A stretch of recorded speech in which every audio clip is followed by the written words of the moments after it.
So let's have a look at why they resolve. So the notes in a B minor 7 are B, B, D, F sharp, and A. That would be a B minor 7 chord, and then that changes to an E7, which would in fact be E, G sharp, B, and D. And then that resolves to an A7 chord, which is the notes A, obviously,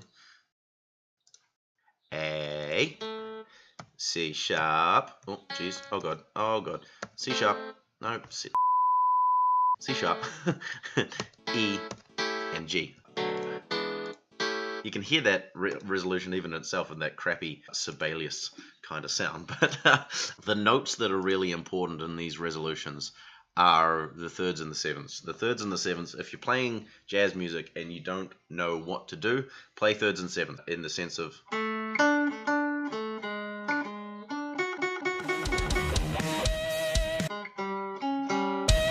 you can hear the resolution from that, even me just playing those two simple notes. So we can, in jazz, you can basically just ignore the root, because the root's going to be played by the bass player anyway. The bass player and the pianist and things like that, they generally cover the root of the chord.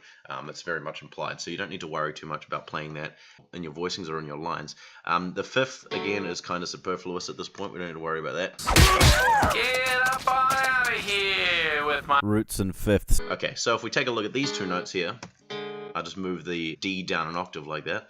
Love moving the D. So if we move the D down an octave, we can see the relationship between, or I'll do the same with this A. So I get rid of the root, get rid of the fifth, move that G down an octave, and take a look at this. So these are all I'm left with here are the thirds and the sevenths of these chords, which are the notes that define what the chord are. The third tells you whether it's minor or whether it's major. So in B minor 7 chord, we've got a minor third, so it's a minor chord.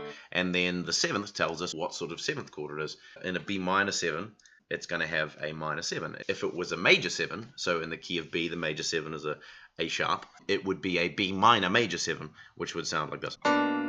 It's got that kind of sound to it, but that's not what we're playing right now. And in this E7 here, we have a major third, so it's a major triad with a flattened seventh on top, which makes it a dominant seventh chord. And then the same over here, we have the G and the C sharp being the third of A, so it's a major triad with a minor seventh on top, which makes it a dominant seventh chord. Those are the two notes that really define the sound of the chord. Anything else is kind of just color tones. The fifth can be added in there to add in different colors and sounds like that. The ninth, the 11th, the 13th and stuff. So I mean, you can play things like a E7 13, that kind of thing, E7 flat 13, to create different colors and tension, you know, flat 9, sharp 9, all that sort of stuff. You can add those notes in to create color, but the real essence of the chord is created from the thirds and the sevenths. That's a really valuable, important thing to get your head around. If you're playing through lines, if you're playing comping and things like that, you're always going to be in the right place if you really outline the thirds and sevenths of the chord. If we look at these notes, you can see the resolution happening. You can see this A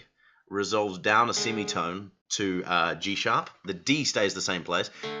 The D stays the same, but the A resolves down a half step to a G sharp. And then from the E7 to the A7, the D resolves down a half step to a C sharp, and the G sharp resolves down a half step to a G. So you've got this kind of semitonal resolution thing happening. And then, you know, this A7 still has a bit of tension in it because of that tritone sound that is inherent within a dominant seventh chord. So it's still going to have a little bit of tension, but there's definitely a resolution there which you can hear, and so that's kind of what's going on there.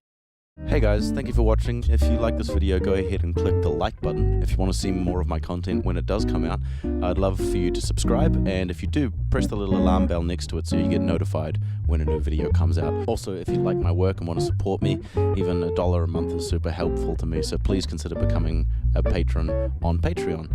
And I'd also like to thank all my current patrons whose names are now on the screen. Your support is eternally appreciated. Much love. See you soon. Bye.